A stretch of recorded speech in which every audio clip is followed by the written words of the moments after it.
আসসালামু আলাইকুম। আপনারা সবাই কেমন আছেন? আশা করি সবাই ভালো আছেন। আপনারা দেখতেছেন ইমাম কিচেন, আমি আপনাদের সাথে আছি ইমাম হোসেন। আজকের রেসিপিটা হচ্ছে কালাভুনা গরুর মাংস। তো শুরু করা যাক আজকের রেসিপিটা। আমি শুরুতে একটা কড়াই নিয়েছি, যেখানে আমি 1 কিলো মাংস নিয়ে নিয়েছি, হাড্ডি সহ মিডিয়াম সাইজ করে নিয়েছি। এগুলো দেখছেন সুন্দর করে আমি ধুয়ে পরিষ্কার করে নিয়েছি। শুরুতে আমি কিছু গরম মশলা নিয়েছি, এখানে লং, এলাইচি, তেজপাতা, গোলমরিচ এবং দারচিনি নিয়েছি। এগুলো আমি দিয়ে দিব।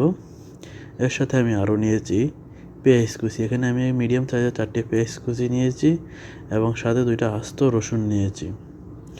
রসুনগুলো দিয়ে পরিষ্কার করে নেবেন আপনারা অবশ্যই। আমি এখানে পরিষ্কার করে নিয়েছি, সবগুলো এখানে দিয়ে দেবো এখানে। আর যারা আমার চ্যানেল এখনও সাবস্ক্রাইব করেনি, চ্যানেলটি সাবস্ক্রাইব করে নেবেন, সাথে থাকা বেল আইকনটি অন করে নেবেন। এরপরে আমি এখানে মশলা দিয়ে দিব। এখানে আমি 5 আইটেমের মশলা নিয়েছি।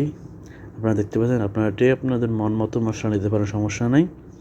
আমি শুরুতে গরম মশলা নিয়েছি, এখানে শুকনো কিছু মরিচ পাউডার করে নিয়েছি, জিরা, হলুদ এবং মিক্স মশলা 5 আইটেমের একসাথে দিয়ে দিব এখানে। এরপর তো পরিমাণ মতো আমি লবণ দিয়ে দিব। লবণের পরে আমি এখানে দেখতেছেন পেঁয়াজের একটা বেরেস্তা নিয়েছি। অবশ্যই পেঁয়াজের বেরেস্তা দিতে হবে, কালাবুনাত পেঁয়াজের বেরেস্তা অবশ্যই লাগবে। এরকম ভেজে নেবেন আপনারা। এরপর আমি একটা জিনিস দিচ্ছি, এখানে টমেটো এবং কাঁচা মরিচের পেস্ট। এগুলো আমি দিয়ে দিব হালকা পরিমাণে, এটা এখানে বেশি না, হালকা পরিমাণে আমি দিয়ে দিচ্ছি। এর সাথে আমি যে বেরেস্তাটা বেচছি, যে তেলটা ছিল, ওই তেলটা আমি এখানে দিয়ে দিলাম, ঠান্ডা হওয়া তেলটা। আর যেহেতু আমি কালাভুনা করব, কালারের জন্য আমি একটু সরিষার তেল দিয়ে দিচ্ছি এখানে। আপনারা অবশ্যই সরিষার তেলটাই দিবেন। এরপর আমি সুন্দর করে এগুলো মিক্স করে নিব। আর দুঃখিত একটাই জিনিস বলার জন্য, যে আদা রসুন দিয়েছি সেটা দেখাতে ভিডিওতে অ্যাড করতে ভুলে গেছি, এজন্য ভিডিও রেকর্ড হয়নি আদা রসুনের। আপনারা সবাই এভাবে সুন্দর করে মিক্স করে নেবেন। আর যারা আমার চ্যানেলটি এখনও সাবস্ক্রাইব করেনি, চ্যানেলটি সাবস্ক্রাইব করে নেবেন, লাইক, শেয়ার, কমেন্ট করে অবশ্যই জানাবেন। সুন্দর করে এভাবে একটা গ্লাস ধরে মিক্স করে নেবেন, না হলে আপনার হাত জ্বলতে পারে।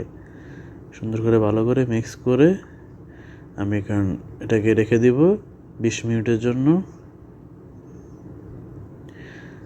20 মিনিট শেষ হয়ে গেছে। আমি এখন ঢাকনা দিয়ে রেখে দিব এবং চুলার আঁচটা একটু মিডিয়াম করে দিব। প্রায় 10 মিনিট পরে আমি পাক হয়ে গেছে, আমি দেখে নিব। আর দেখছেন আমার মাংস থেকে পানিগুলো ছেড়ে দিয়েছে।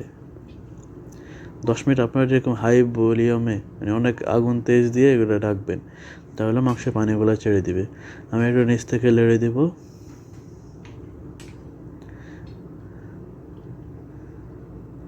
এরপর আমি আরও 10 মিনিটের জন্য ঢাকনাটা ঢেকে দিব, যাতে যে পানিগুলো বের হয়েছে পানিগুলো শুকিয়ে যায়। আরও 10 মিনিট হয়ে গেছে, দেখুন পানিটা প্রায় কমে গেছে অনেকখানি। আমরা একটু হালকা লেড়া দিব, যাতে না লেগে যায় নিচ থেকে। দেখেন হালকা লেগে গেছিলো, সমস্যা নেই, আমরা লেড়ে দিয়েছি টাইম মতো। দেখুন হাড্ডি থেকে মাংসগুলো কীভাবে খুলে গেছে, খুব ভালোই দেখাচ্ছে মাংসটা এখন। এরপর আমি হালকা পরিমাণ এখানে পানি দিয়ে দিব, যাতে আমার মাংসগুলো একটু নরম হয়ে যায়, যাতে মাংসের মধ্যে শক্তটা না থাকে, এজন্যই পানি দিয়ে দিলাম পরিমাণ মতো। পানি দিয়ে আমি হাই ভলিউমে আরও আধা ঘন্টা এটাকে পাকিয়ে নিব, যাতে আমার মাংসগুলো একটু নরম হয়ে যায়। ঢাকনা ডেকে দিব আধা ঘন্টার জন্য।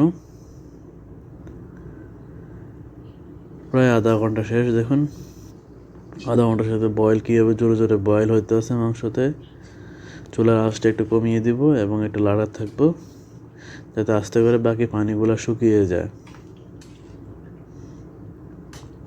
যারা আমার চ্যানেলটি এখনও সাবস্ক্রাইব করেননি, তারা চ্যানেলটি অবশ্যই সাবস্ক্রাইব করে নেবেন, সাথে থাকা বেল আইকনটি অবশ্যই অন করে নেবেন, যাতে আমার নতুন নতুন রেসিপির ভিডিওগুলো আপনারা পান।